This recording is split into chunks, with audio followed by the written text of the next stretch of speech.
আজকে গোটা বিশ্বত এমন একটা বুঝিনি মুনাফিকে মুসলমানও রয়েছে গা রক্ত লইয়া বুঝিনি সেইটা যার খেলিয়া আর এমন একটা বুঝিনি মুনাফিক, হ্যাঁ, সৌদি আরবর বুঝিনি বাদশাহ, তারা এখন বুঝিনি চুরি ফিন্দিয়া আসইন।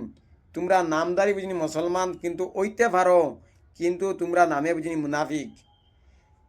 বেটা দুনাই খালি সুন্নি আর সিয়া আর বিয়া। হায় রে সৌদি আরবর বুঝিনি মুসলমানের বুঝিনি বাদশাহ, তুমি শরম করো, তোমরা লজ্জা শরম নাই। বেটা হয়েছেন গিয়া একমাত্র বুঝিনি ইরানোর বাপ কা বেটা। 12 দিনে ইসরায়েলের নাম বুঝিনি মিটাইল না, যুদ্ধ আমেরিকা লগে যুদ্ধ থাকতো না।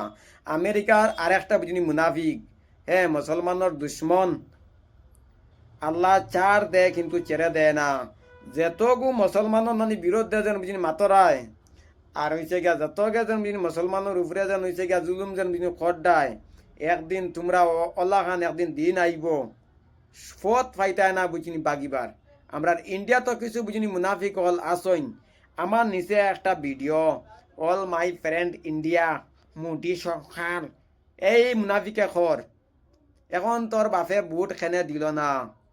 হিন্দুস্তান, হ্যাঁ, ফিলিস্তিনের বুঝিনি ভালোবাসে, ফিলিস্তিন জিন্দাবাদ, কিন্তু কোনো ইসরায়েল কইয়া কোনটা দেশ আসলো না। ফিলিস্তিনের মানুষে তোমরা বুঝিনি জায়গা দিছিলা, তার কারণে আজকে তোমরা ফিলিস্তিনের উপরে জুলুম বুঝিনি করডায়।